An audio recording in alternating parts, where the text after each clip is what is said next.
Hey guys, welcome back to Snake Limited. Today we have clutch number 7 that is being dropped, and here's a sneak peek of this other female who is actually due to lay today, and she looks like she's getting ready to, but she hasn't yet. So her pre-lay shed was on the 16th, and today is the 16th.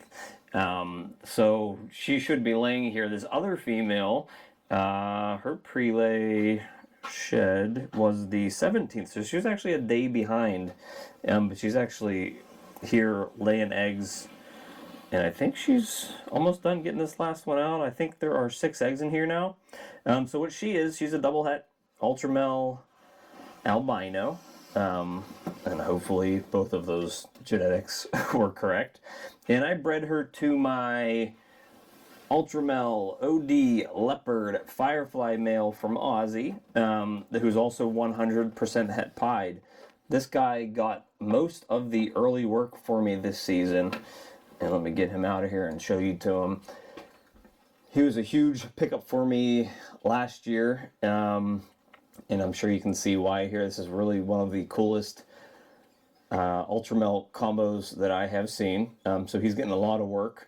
I only have 2 visual Ultramel females, so I need to really try to produce a bunch this year. So my goal was to pair him up to whatever I could that had Ultramel in it, whether it was a het or a visual, and produce a bunch of them. And hopefully I get a lot of visuals that have 1, 2, 3, or 4 of the genes Dad has here, and they prove out to be het pied, because that would be even better. I did hit that one Super OD Leopard Fire pied het Ultramel last month, so that is a huge, and it's a female too, so that's big for my Ultramel pied project. But I'm just trying to hit a bunch of Ultramels as well. If I could produce this here in a female to have as breeding stock, that would be huge.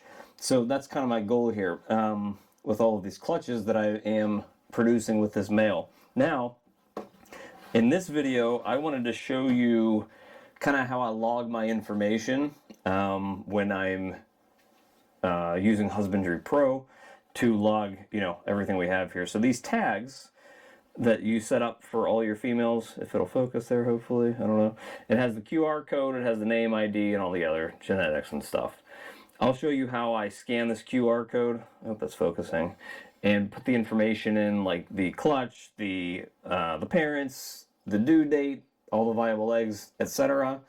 So when she's done laying that last egg, we'll join back up, and I'll show you how I enter in all that info. Alright, hopefully you guys are able to see this. First step here is you have your tag from your female. You open up the Husbandry.Pro app, hit the QR scanner down here. You're going to want to scan that code, and it's going to bring up this female, and she is F53, double het 1, and that matches up to this info. And you can set up your menus all a little differently, but I have other activity and then reproduction right there. So that brings up the reproduction menu. So you have today's date that it automatically puts in there. Clutch number is, the way I do them, is 23-7. So what that is it's obviously 2023, the 7th clutch of the year. I already set up the breeding plan, so it already has the sire in here. And then it has these sections where you can fill out the total number of eggs, viable eggs, non-viable eggs, estimated hatch date, which pre-fills. We need to put the female's weight in there. And let's see what other info we got here. And the total egg weight. So, the first thing we will do is, let's do the female's weight. Let's get this girl off of here. Turn on the scale. Let's see here. If I can do this one-handed. I also make sure that she's empty too. Alright, I just checked her. She is empty. I don't know if I'll get her on the scale though. Let me see. She actually looks pretty good for just laying eggs.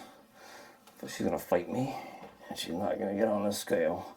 It's the hard thing with having an open scale here. Okay. This ain't working.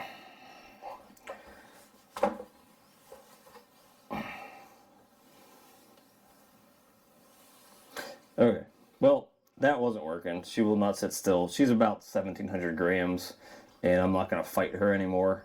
So I put her in a new tub. I'm actually going to wash her off here as soon as I'm able to get her to calm down a little bit. But she's in a new tub for now. The next thing we will do is pull these eggs out of here, get a weight on them, candle them and separate them. But for her, so we're in here, she's 1,700 grams. And let's get the eggs next. All right, so these two, the slug, if you want to see what a slug looks like, there's a slug. That's what a bad egg looks like. That's what a good egg looks like. So having them next to each other is kind of neat to show you if you haven't seen one before. So these 5 are kind of stuck to the bottom. It's funny, they're stuck already, and she didn't start laying them a long time ago. It's only been maybe 2 hours since she started laying them, and they're sticky down there, which I hate. If you watch any of my videos, I hate getting sticky eggs. They stick on the bottom and you can't pick them up. Alright, let's get these ones, take them over here. Let's see, so far we have 500 grams, and so total we have 655 grams, so total egg weight 655. We have total number of eggs as 7 eggs, 6 viable eggs, 1 non-viable egg, and that's it. So we have, like, again, I'm hoping this is focusing here for you guys. We have the clutch number 23-7. For some reason it just took off the dad, so I will fill that back in. Ultraman, 7 total eggs, 6 viable, 1 non-viable.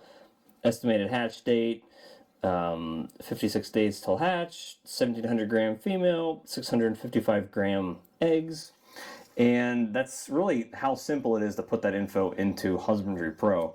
I was actually somebody who didn't weigh eggs previously.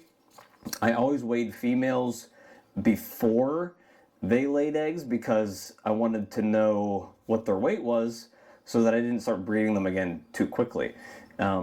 This gives us a good idea of, well, how big these eggs are, how big the females are after they lay, and how quickly they're gaining weight back, and whether or not it's at a healthy pace. So that kind of helps you with getting that snake breeding again next season. But this Husbandry.Pro has been really cool in a very effective, efficient way of recording this information. Just being able to scan it with your phone, having it pull up the snake's information really quick, and then having it kind of compile all of that info into one place. You hit reproduction for the female, and you can put in the total number of eggs, the viable eggs, the bad eggs, the weight of the female, the weight of the eggs, the estimated due date, all of that stuff, and the sire. Makes it really super simple when you're trying to log all this information and keep it all in one place. So really cool. If you haven't tested out Husbandry.Pro yet, give it a go. If you guys are in Billy's Patreon for Mutation Creation, I don't know if all levels get a free subscription to it, but I know some of them do. So if you haven't taken advantage of that yet and you are on his Patreon, do that. But yeah, it's a pretty cool thing. I'm excited about this clutch because it's going to hopefully land me with 6 big eggs, a couple more Ultramel snakes that have the possibility of being het pied, and hopefully have 1, 2, 3, or 4 genes. And it keeps, plugging away at this Ultramel collection. And my year for this year is on pace to be my biggest year ever in terms of clutches and total number of snakes, and also hopefully value of production. 2 years ago when I bred, my biggest year in production was about 100 snakes or so that I produced, and I think I maybe sold like 400, or not 400, God, that would be my dream, like 40 grand worth of snakes. Last year I only produced 4 clutches, and I think my total amount of money made from that was like 36 grand. So very similar costs. My whole goal going from 21 to 22 was to not breed a ton of stuff that was lower priced and I did that and it worked. So this year I will have some stuff that's not going to be $5,000, but I am also going to have more stuff that is closer to that price range, which is my goal as a breeder, so that I'm able to, turn this into a full-time gig. But I'm definitely still going to have stuff that is, I'm actually going to produce blue-eyed Lucy's again this year. I just started pairing them again. These eggs in particular, these guys, if I don't hit Ultramels out of this clutch, then they're going to be het Ultramel, maybe they're Orange Dream Leopard and Firefly, but I'm hoping I hit a bunch of Ultramels. If I don't, then those eggs aren't going to cost a whole lot. So when you're trying to, as Billy would like to say, you shoot for the stars and hit the moon. That's what I'm trying to do here. But some of these things might even fall a little short of the moon, if possible, if maybe. And if that's the case, then that's okay. These are going to be nice snakes for somebody at a lower price range if they're trying to get into the Ultramel project, because they'll be het Ultramel, possible het pied, and possible het albino. So very, very strong genetics possibly for somebody to get these, but they'll be at a lower price point. So really cool stuff. I have another female that should be laying today or tomorrow who is also bred to the same male, but she's a pastel pied. My goal with that was to produce as many pieds as possible, because those pieds are going to be 100% het Ultramel, so they'd be a huge, huge gain for my Ultra Pied project. So that's it for today. I need to get these eggs candled, put away in the incubator, and get that female washed up. So thank you guys for stopping by, and we'll see you again.